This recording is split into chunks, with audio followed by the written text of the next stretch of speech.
decided I'll tape it for people that do it. Oh, that's good. Good idea. Nice. Kelly was not filming. I was like, I'll tape it for you. She goes, really? Like, yeah. Why couldn't she make She it? did a dentist appointment. So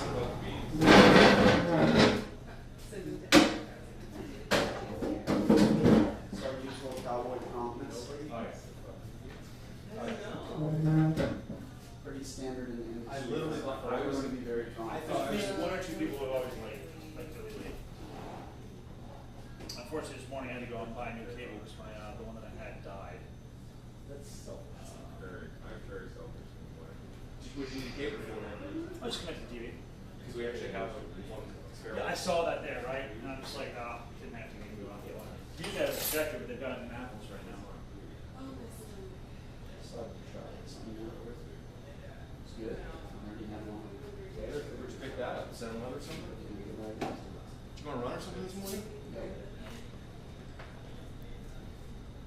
I thought you said you saw Danner. I thought I did. Who was the person who didn't hit a bike?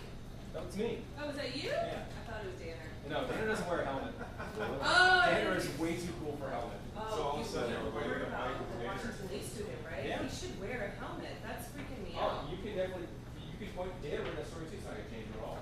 Dude, that's not. Oh, those that's so curls sad. have to get to some pressure. He would have graduated this year. That's so sad.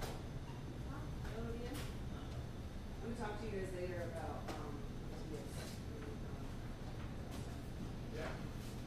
Get him more hours. He's willing to give up another job for us. And I'm like, holy cow. You just don't have him riding solo yet. No. But if someone's willing to invest, like, talk about it.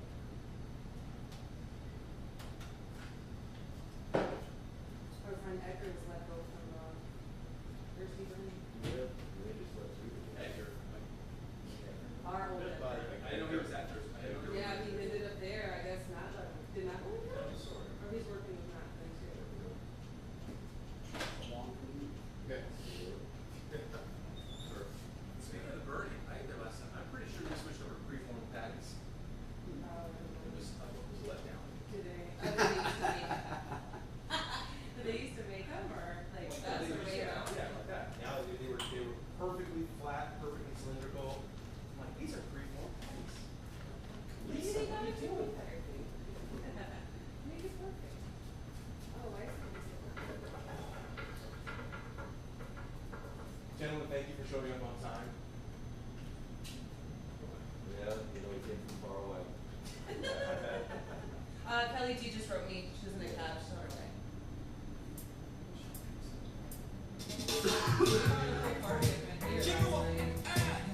What's that? We were on a whole party up here last night. We were all at E-Farm there's David, for Megan Simpson and Mark's birthday. And everybody came to owners and toys, and they were like blown away. They're like, oh my god. Actually, is it okay to give them the contact number? They want him to give me their backgrounds. They were so impressed. I feel bad for that. I told them the only thing that doesn't come with it is my translation. You should also tell them that. What? That is true. They want So Dan, are you surprised that we have 2 of our employees here right now? Hey! Talk clever. I heard that, Erica, I heard that too. That was awful. I got here at 9:30 to make sure I was ready to go. Why is everybody sometimes excluding her? Oh, there you go. In that case, can I go home? I'm not there. Can I go back Hey, in did the you house? put pizza on? No, you have to if you want. Hey, Jeff, Gary, did you guys make this pizza? Yeah, in fact, because I watched this there. Oh, that's why we have red balls too. Yeah, I'm just gonna grab with Melissa and Megan and Megan, that's how they are. Oh my god, they went out after dinner. Oh, yeah. They were all so long. Everybody stood around here. Alright. We do. I live in South Florida, so So like a song of cars, like, take it from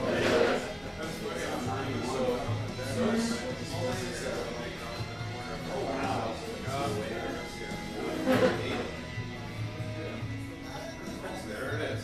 Cowboy Cafe, the whole side. Back and forward. Yep. Nice little classy.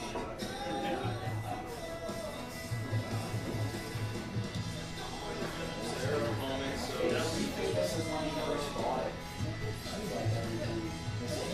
Right.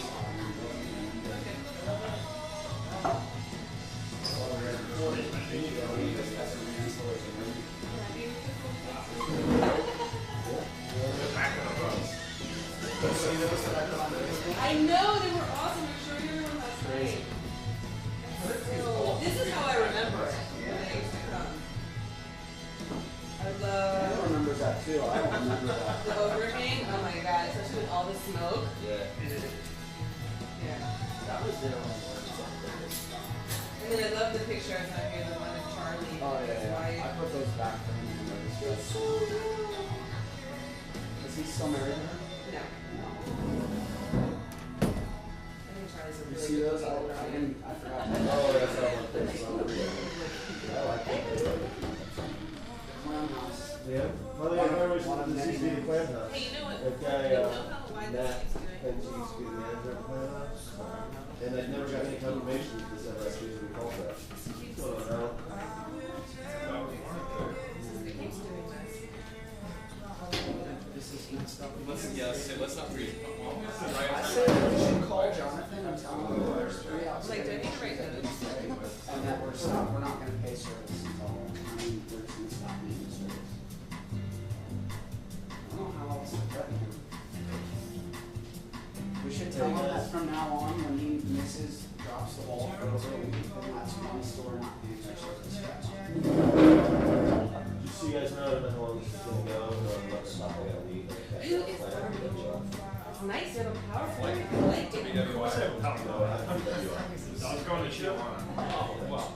I'm glad Vegas, you wanna, I'm glad we get this in before you Is go. it safe to go to Can you tell him his birthday is like you can go see healthy shows I always. like it. That's the last one I did. I called a woman from whenever she went to I mean, brand new yeah, man. it's worse now. I like Oh, that is, that's the part Because I that's used gonna get weird. I used to go to Tijuana every time I went to San Diego, so I went like 3 or 4 times. The last couple times I did not go. systems, like not I got my fill after about 4 or 5 times. Although they got a lot of pharmacies. Dude, healthy shows and pharmacies, that's where I'm going. I don't got health insurance. Just don't end up in a bathtub with your kidneys missing, that's good. You know, they got one. I'll take them both, man. There's 3 girls walking in. Okay. They'll be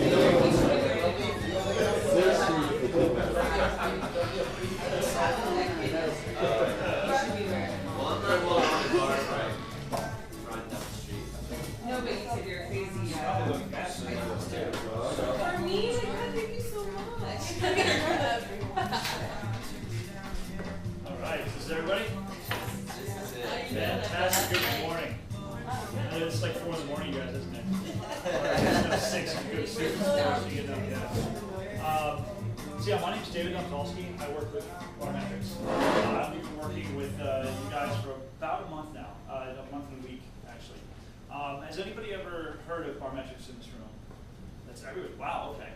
So you probably have some perceptions about our company and how we work and who we are. And most times when I ask people, they're not super positive. And I like to sort of dispel that the concept of us being liquor police or companies that's here to get people kicked out or get people in trouble or anything like that. That's not what we do. As these gentlemen can tell you, we work tirelessly for our clients to help them maximize their profits and the profitability of their business. And we do this in several different ways. And the first thing we always start with is liquor inventory control. The main reason is because there's a huge sort of culture, especially in America. It's a lot less in Canada and London, where we also have offices in Sydney. But in the States, it's a big culture of not tracking and not taking care of our alcohol inventory, which is where the majority of profits come from in a bar or restaurant.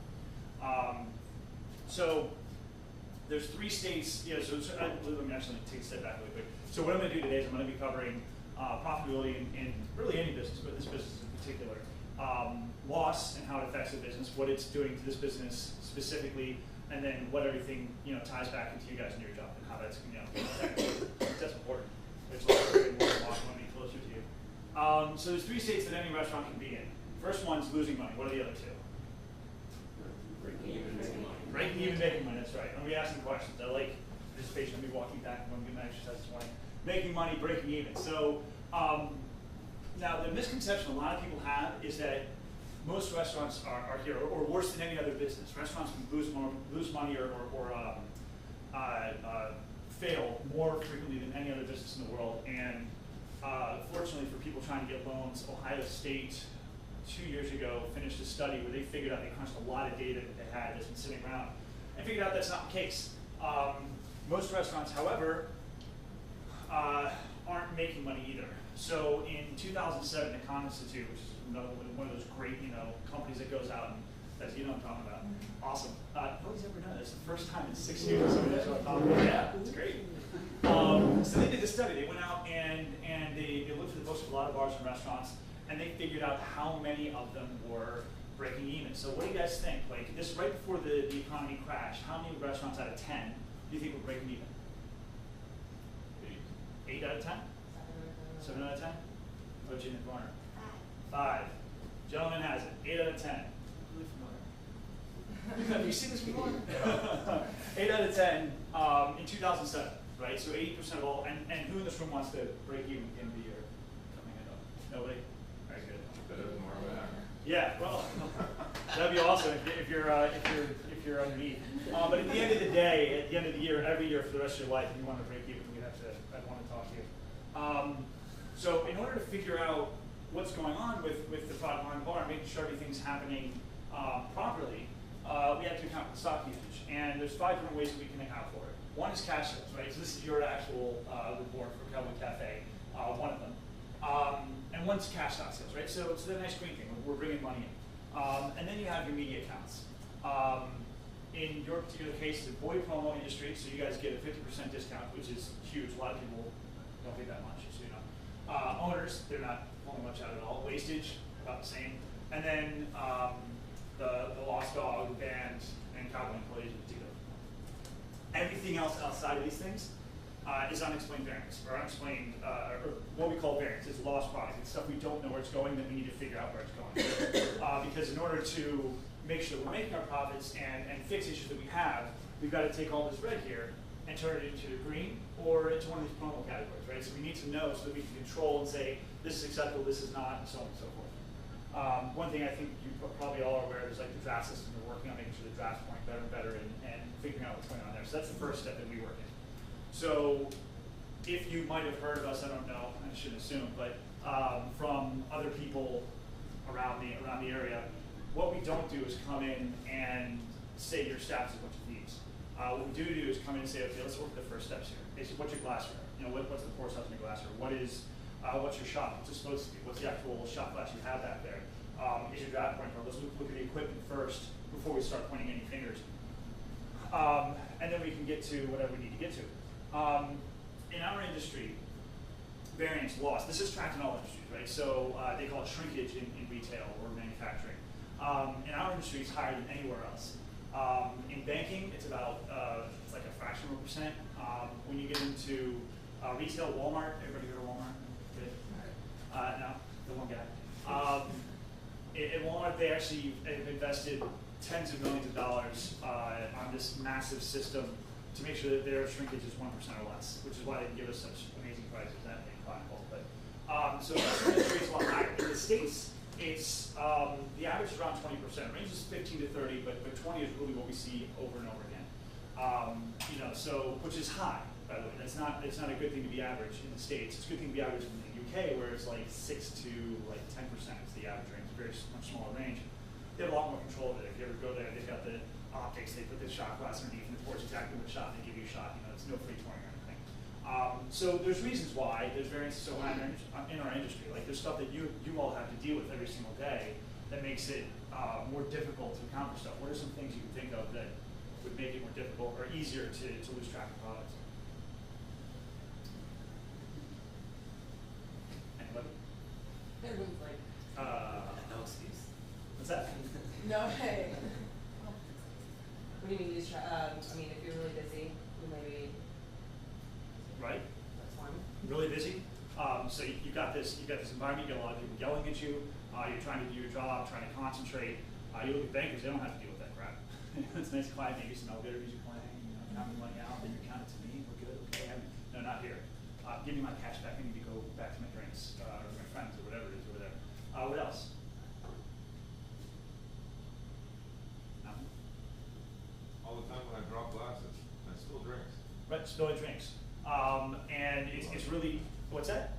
I say I don't really do that. I mean, if we're you know too busy to do something, or we're not paying attention to what we're doing, we're not recording, we're not tracking it, so we still want to put on that wasted check. Well, in this case, wasted check. That would definitely contribute to it. What about the kind of staff we have, the kind of people coming through every single day, people that we see maybe once or twice, sometimes period, sometimes a week. We have a lot of transient people come through the business, delivery guys, people, you know, do construction, do whatever. And sometimes we have employees that show up for 2 weeks and they disappear that we never see them again. They don't have a vested interest in this business, so the transient staff creates issues. And with the spill check, if you didn't know it was there, training in our industry isn't great. How many people here started as a server when they first started in restaurants, bars? Right. And when you started as a bartender, did you get a nice week-long course of training before they let you pour a single drink, or was, hey, Brendan didn't show up today, can you get behind the bar? And you were watching, right? You know how to pour a shot? Yeah, okay, great, we'll train you, don't worry about it, we'll get to that. And then a year goes by and you still just sort of picking it up by talking to people, right? So we don't have a really strong training program. And a lot of times we carry habits from one bar to another. So here it was 2 ounces and over here it's 1.25 ounces, nobody ever told me. So the communication breaks down. And the last one. Environment, I always forget. Oh, sale price, how can I figure that one? Sale price unit, so you got a bottle, right, like he's got over here with liquid in it, and you're trying to turn that into so many discriminate units, right? So in the case of a liter bottle, it's about 22 shots out of liquid, and you have to count it with your brain in your hand and trying to pour it out. And as human beings, just so you know, and a shocker, we're not really great measurement devices. We're not built for that. And then inadequate systems, right? Right now we're trying to figure out how to get the draft to work properly here. So that we know it's an issue, but we need your help to figure out that stuff as well. And we'll get to that. Oops. Oh man, twice. So now you want to know the answer. Another study. I'd like to read the room on that one, anyways. So it wasn't the kind of difference to do the study. They just looked at people across all industries and said, if you had the opportunity to steal from your boss, would you do it for your employer, from your job? Whether it was a pen, a pad of paper, or a drink, whatever. And what they found was that most people are good, right? Most people are not waking up, thinking, I cannot wait to rip off these guys today. I'm gonna take home a case of beer, stop my bar, we're gonna have a party tonight, and screw those guys, I hate them. That's just not the way people are. If that was the case, we couldn't function as a society, right? Nobody can make any money if we were all ripping each other off. Now with that, there's still flaws, right? So even though most people don't mean to do it or don't understand what's going on when they maybe overpour a little bit or whatever, it's still going to happen. So what are some unintentional factors that can contribute, like things we do on accident or that we're not thinking about that can contribute to that loss? Like pouring doubles and only charging for a thing. Right, so overpouring, right? That's a really big one and very, very common. Whether it's thinking, well, I'm only going to do this one time for my one friend, but every single person does it once per shift every day throughout the week. Now we're looking at a bottle, or not trained well on it, whatever. What else? How about you? Very quiet over there. I was going to say distraction or just not being trained on having adequate knowledge to pour. Yeah, that's huge. Exactly. So like I said earlier, one place it's 2 ounces, another place it's 1 ounce and a quarter. I've seen that. I've pulled rooms before and had a 50-50 split where half the staff thought that the pour was 2 ounces and the other half thought it was 1 ounce and a quarter. It was 1 ounce and a half. The owner never communicated to the staff. So what else? What else do we have? Forgetting to ring it right in. There you go, forgetting to ring it in. I had a client, massive volume. It was 336 bottles of beer a week gone. And when they figured it out and they broke it down, that turned into 5 bottles per bartender per shift. And when they worked that through with the bartenders, they went, yeah, that's possible. They say, do you think that's possible? They're like, yeah, of course it's possible. Give it what we can, because that adds up to this many. Inside of 2 weeks, the staff really focused. Like, they're very proud of what they do over there. They focused and they got it down to a case or less. Mind you, they're selling like 4,000 bottles of beer a week, so that's huge. Like, that's phenomenal. It's tiny, it's amazing. What else could there be as far as unintentional stuff goes? Anything else?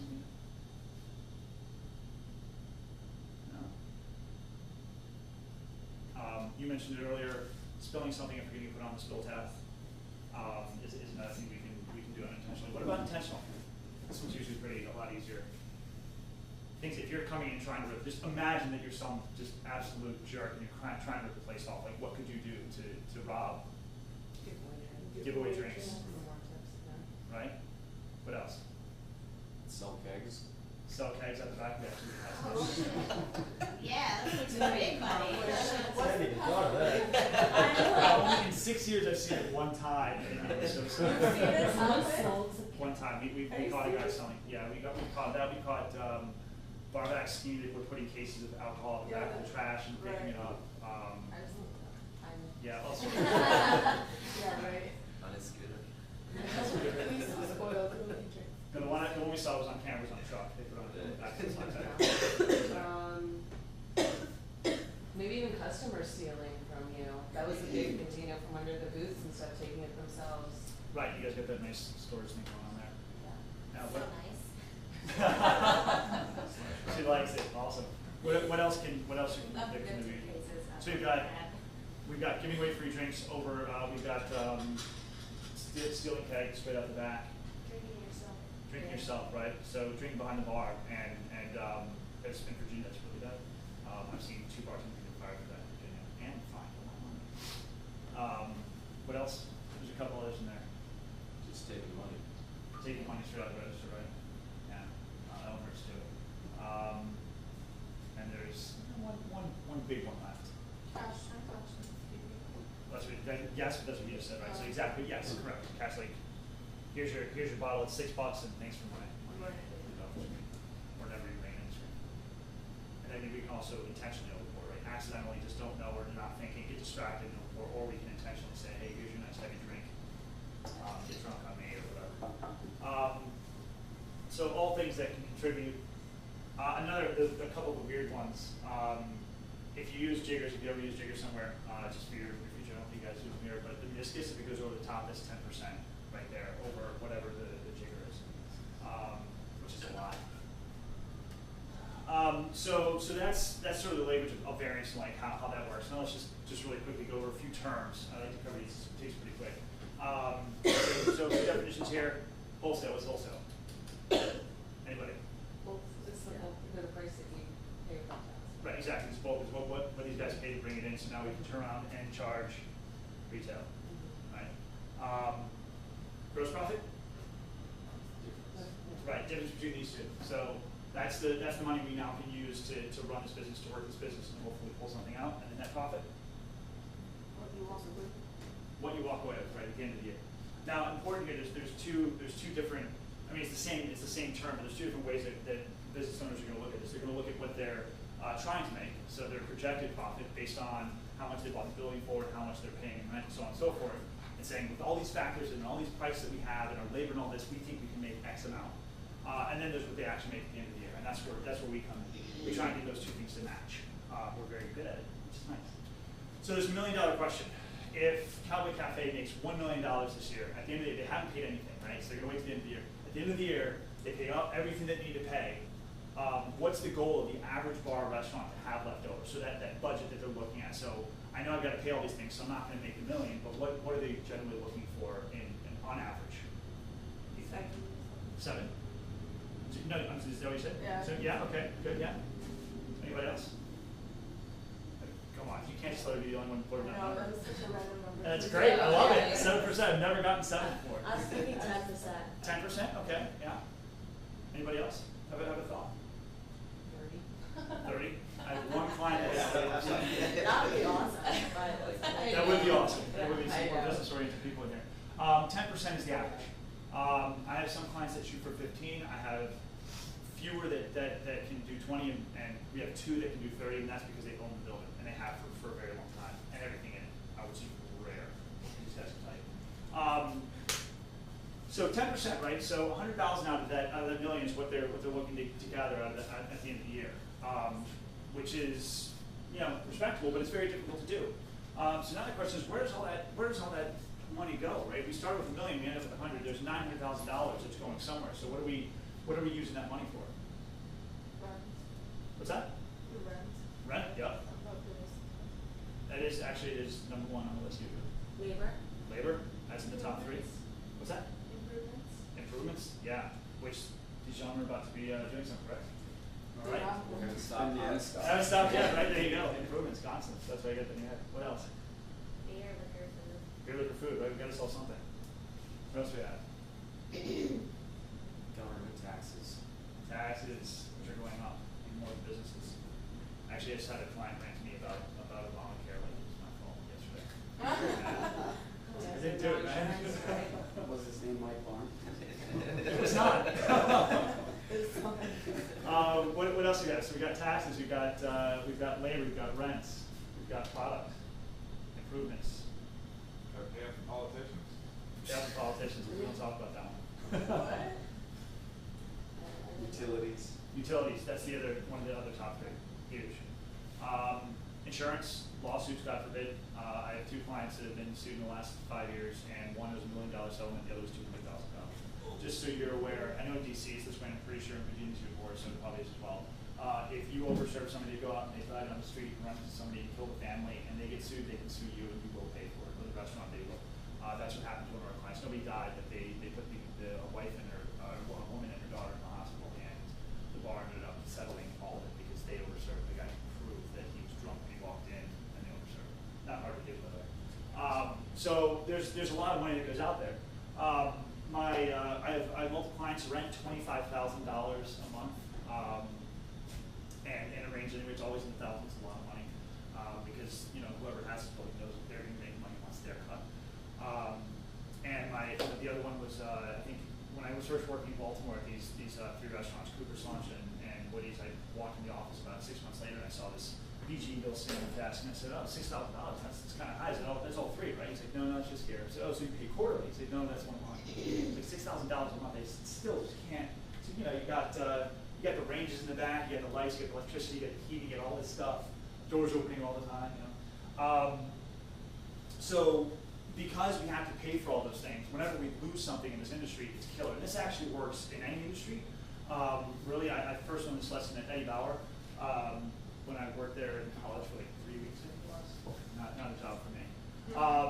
So bottle of Corona costs about $1. It's why I always go with Corona. It's nice and easy. What do you guys sell it for? $4. $5. Five. That's right. My God, they did wrong.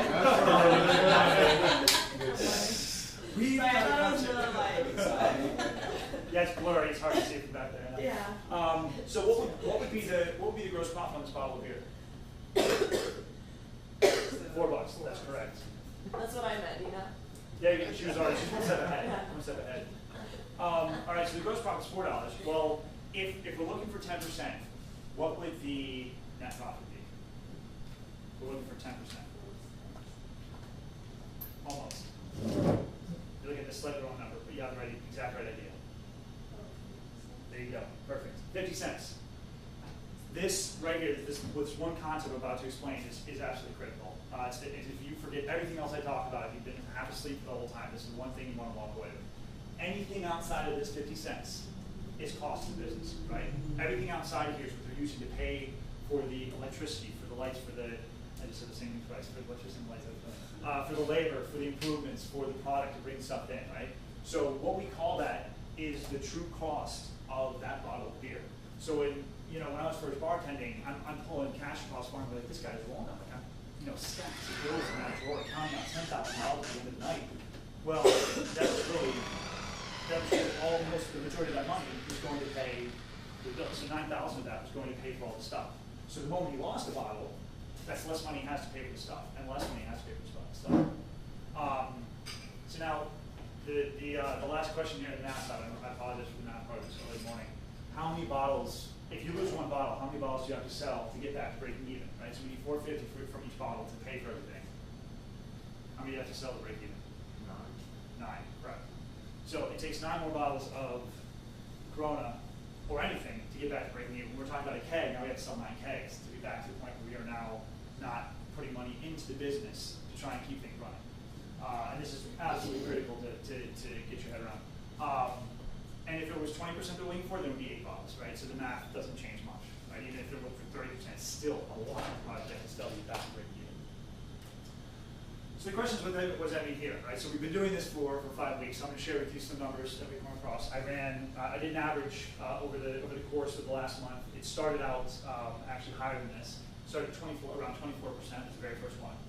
So 24, that means 24 out of 100 drinks were unaccounted for that first week, which is average, and that's why we do what we do, because we don't want that to be the average in the States. Our goal, frankly, as a company, is to really change the culture of the entire industry very slowly. Exactly 15 years ago, when product cost next to nothing, it didn't hurt the business as much. Now it's tough. In wholesale, it's $300 a week. But as with everything that we do in our lives, when it comes to finances, you know, when we're planning our retirement, or we're looking at our taxes, we look at that over the course of the year. So now we're looking at $15,000 just in wholesale. But we're not a wholesale business, right? We're a retail business. So some of that stuff will be converted. So if we're overpouring, and I'll give you an example in a minute. If we're overpouring somebody, let's say they would have drank, 4 drinks, and now they only drink 2 because we give them doubles both times, that cuts out the retail side. Or God forbid, somebody's actually actively taking cash calls across the bar. So the retail component of that is $1,800 and change, which would be close to 100, so $95,000 a year. What we find is, as a company, consistently over the last 12, we've been doing this for 12 years, 6 in the States, is that it's pretty much an average in between these two. So somewhere around like $60,000 or $50,000 to $60,000 is what the difference that we're looking to make in this business. It'll be in that range, give or take, but it's a lot of money. And it's a difference between being successful and having dropped everything in our lives into this business and breaking even and looking at the end of the day where we have nothing. So the guy who founded this company, the reason he started this company was because he was talking to his father-in-law, and his father-in-law owned this very successful restaurant in Canada for 27 years, and he got out, and so he sat down and said, "So how did it work out?" Because he's really interested. Like, I want to go into business. What'd you make out of this whole thing? He's like, "Oh man, at the end, I paid all my bills. I was, everything was paid off, and I was good to go." He's like, "Yeah, but what was your profit? Like, what did you pull out of the business?" He said, "No, I broke even. You don't understand? It's great. I broke even." And he was excited about this, and that's not good. So that's what we look to do, and just so you can get an idea of how it stacks up and how it happens, right? It happens over a course of time. So with Maker's Mark, and you've been losing an average of 0.3, so a third of the bottle a week, right? So not that much of a bottle. That comes to 16 bottles a year, which is 333 that wholesale over the course of the year. These are going to get bigger. The Jameson, half a bottle a week, 26 bottles a year. Now we're looking at 2 cases, 927 in wholesale. And the last one's more bottles, actually less than wholesale, is the Aristocrat Vodka, 22.2 bottles a week, or 115 bottles a year, or 865 in wholesale. I didn't put the draft on here just because it's something that we're actively working on. But once that gets under control, that's going to be a huge component as well. So in order to change that, right, in order to make it so this changes, we have to do something, right? And ultimately that comes to, again, changing the culture of our habits. I'm not talking about changing the culture of this bar, right? You've got a culture in here that's working, right? You've got customers, you've got people coming in. All I'm talking about is how we respect the product behind the bar, I guess. What's that? Other perspective? Yeah. And this is going to seem kind of almost asinine. It's very basic stuff. It's very simple, but perfect pour every time. Practice. I take it upon myself to be as good as I can at everything I do in life. Like, I'm really particular about it. And when I was bartending, I was practicing constantly. Actually, even before that, when I was just like trying to become a bartender, I made sure I got that pour right. Using the correct POS buttons. Make sure to ring stuff in the right way every single time. That's one of the ones I forgot. You can ring one way and give out another way variance can occur. Reporting the faulty equipment. So make sure these guys know, hey, if there's a problem with the taps, I kept the kegs cold for 24 hours, if it's still poured bad, it's definitely this. Because they're not here 24 hours a day, right? And you guys are the front line. You have all that knowledge. Reporting all the wastage and the no free drinks. Right? That's the really, really basic one. And ultimately, we want to talk about it. What's in it for me, right? As a bartender. Because yeah, you want them to be successful, I'm sure. But all of us are individuals. Like we're all looking internally, right? We go home and it's just us, or us and somebody else hopefully. That just sounded really sad. So back in my younger drinking years, I loved Captain Cokes. It was my thing. I always drink Captain Coke. And there's a bar salon, the one I mentioned earlier, where I used to go out even after I stopped working there because I love the place. And I would drink 4 Captain Cokes while I was there. And at some point in time, and there was all perfect pours, like every single time, these guys do not over pour. We actually, once I started with our Metrix, we audited every single bartender, across the shift, and found that literally nobody was over pouring even a small amount. It's incredible how particular they are about it. Here that'd be $26. Now, at some point, my friends are gonna come visit me, right? And they all want Johnny Walker. So we ordered 4 Johnny Walkers, just taking too long. And that's $36. Probably not gonna leave at that point, but let's say I stop drinking here, right? You know, we're done, I'm done for the night, and I'm a 20% tipper, so that's $12.40. How do most of your customers tip, out of curiosity around here?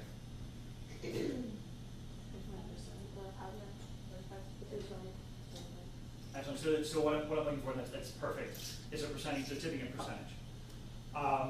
The awesome thing about percentage is the larger the bill is, the more your tip's going to be at the end of the day.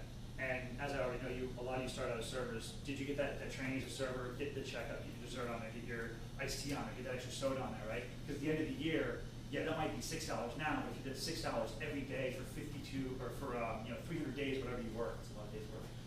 Over the course of the year, that adds up. Like we're talking about thousands and thousands of dollars.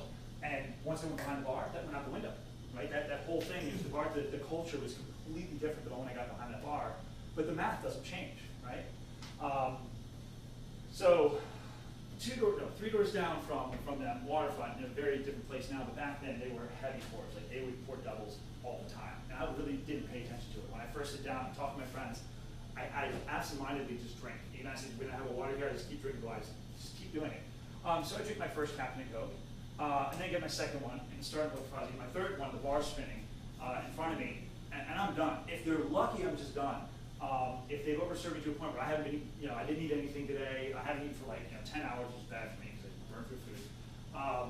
So my stomach's empty. I didn't get good sleep the night before. Maybe it's a lot worse. But that's only $19.50 here, which is $3.90, and one's very different than the other. I had a guy. There's a bartender. You can go see him. I got to get him to write this down for me. Logan Tavern down in if you know what I'm talking about. Nod your head a lot. I like this. You know what I'm talking about.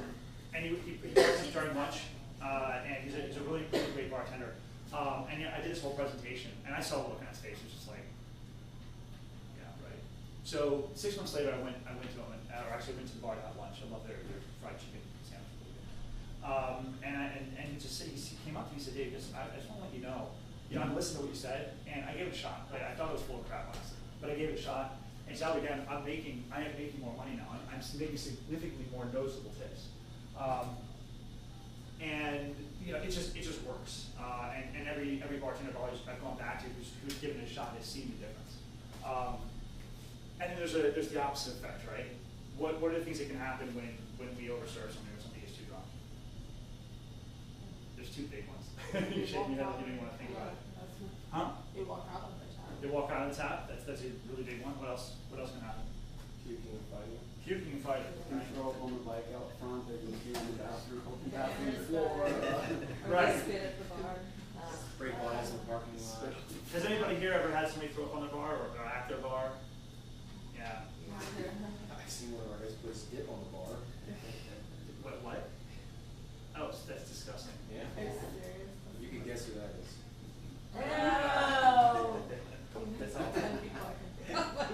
Oh. So, by bringing everything in, making sure everything's poured properly, we can take the money involved, turn it into cash, make our own money off it, go party. If you're not, you dump in the toilet, you might as well punch yourself in the face, right? It doesn't work for anybody. It really doesn't, even for the bartender all the way up, and if you have bar badges, never mind. And then ultimately it's this, just do those things, and it's really that simple. A big thing I just do want to say here is that, while you started out at 24, you guys have made an impact already. And that to me, and I talked to these guys last week, shows me that, you have a board that's not staffed, right? I'm not walking into a place. I had another client, he started out at 40%. We got to be here. I'm sorry to tell you, this somebody's stealing. But even starting out at 24 and then already having an impact, that shows me anyways, in my experience over the last 6 years, that, this is going to work well. And I personally appreciate that. It makes my life and my people's lives and these guys' lives a lot easier. So, any questions from anybody? No? What's it at now? I think last one's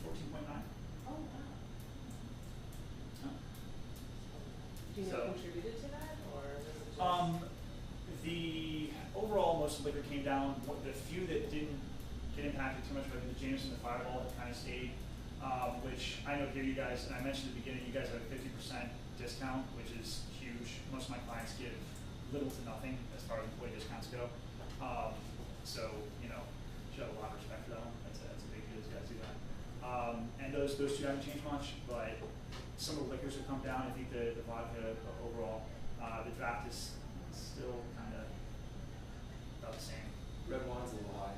Red wine. No, that's right. Yes, the Cabernet. Thank you. The Cabernet. Yeah, red wine. Actually, that's the only wine that's really high. It's like 4 bottles a week. Yeah. Oh, I'm surprised by that. Yeah. More bottles what that we're Missing. missing?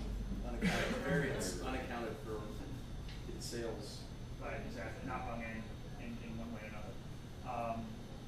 So yeah. Any other questions? I got a question. Yeah. So it may be because I'm bad at math in the morning, but the whole 450 profit on a Corona, where is that 450 going? It goes to lights. It goes to labor. It goes to. So, but it's not a set number. It's just No, goes that's to if pay. you aim to gain Right. 10%. So That- it will be different. Right. So, but that's 30%. aiming for that 10%. That's correct. That's correct. Which that number gets whittled down to nothing very quickly. Right. Around it's between, and it depends on a lot of factors. Between 25 and 30% loss, you are now either breaking even or putting money into the business. Sometimes it's less than that. Sometimes it's closer to 20%. So when I say average, our average clients lose 20%. That's why most bars, 80% of the bars are breaking even because they're not making anything.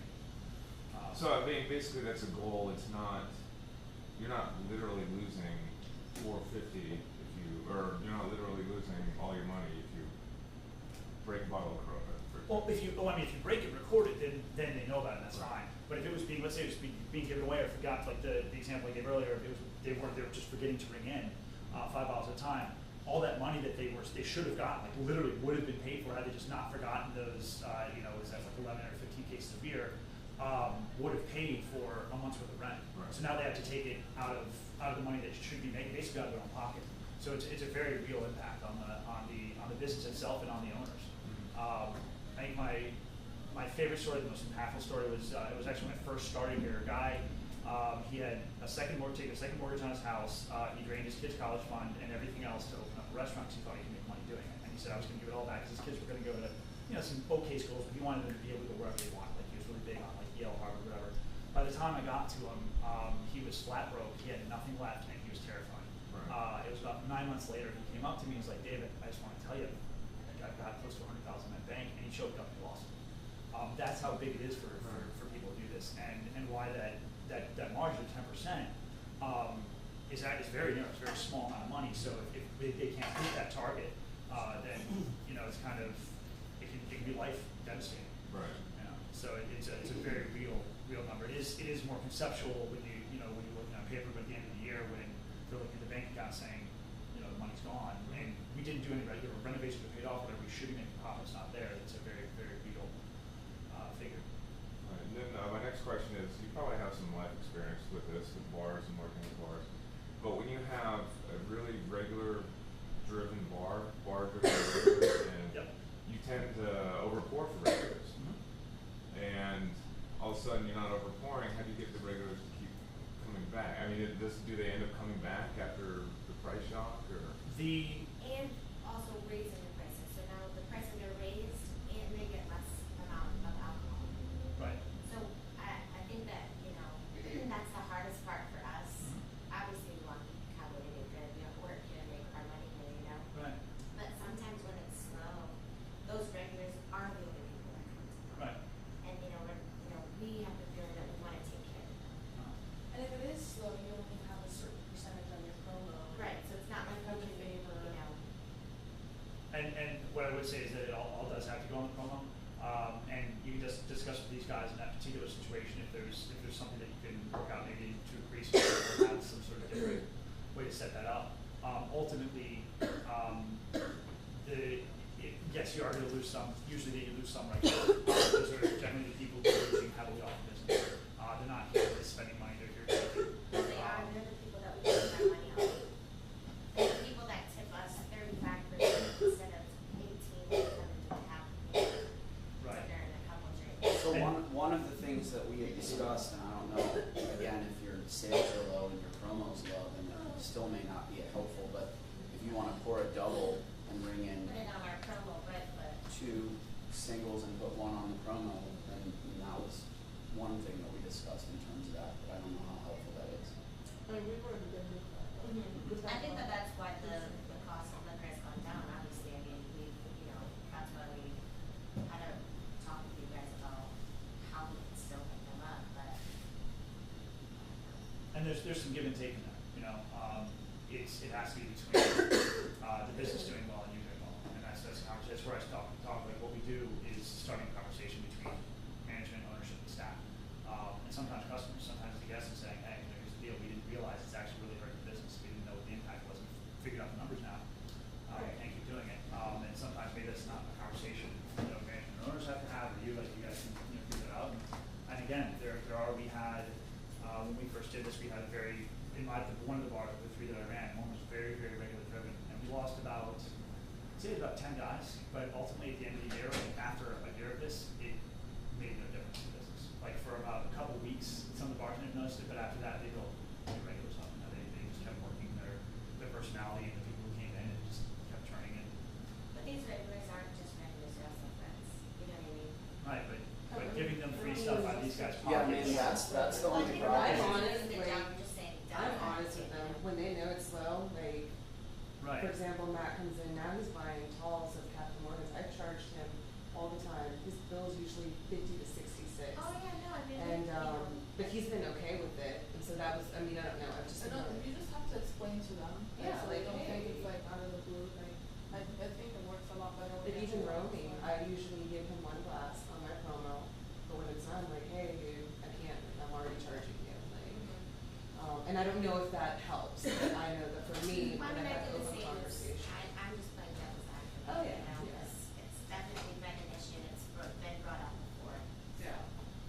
Well, I think it's a good point too, because I think that in this particular bar, Right. that's been the culture for however many years, but. People don't like change and they have to get used to it, but it's not, sometimes, we get screamed at, I personally have, about certain things, we all know who I'm talking She's about. back though. Oh, yeah, she's back, but at the same time, I still got yelled at, over something that I can't do anything about. Well, I So, think I was happy that I wasn't there. I was happy Oh, someone Oh, she else was saw working me. for you guys, she's like. it was awful, she was crazy. But again, she was misunderstood, I mean, that was a good misunderstanding, I don't know. So I got another question, maybe a marketing question, we might not be able to answer it, but, Go for it. on pricing, we have recently raised our prices and our prices come comparable to Clarendon and other places. What's the draw to bring people here instead of going to, swanky place in Clarendon or Paying the a same nice bar price. downtown DC? I mean, how can we compete with those kind of prices? In my opinion, 2 things. One is the fact that it is a local bar, it's something you can walk to. It's got a very particular atmosphere. More than that is you guys.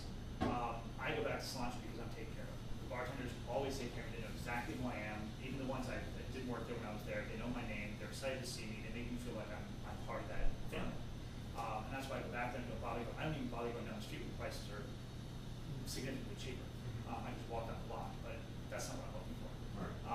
And ultimately, that's what I found drives the majority of bars and restaurants is really good service and just having that personality to say, this is why you're coming to me. Right.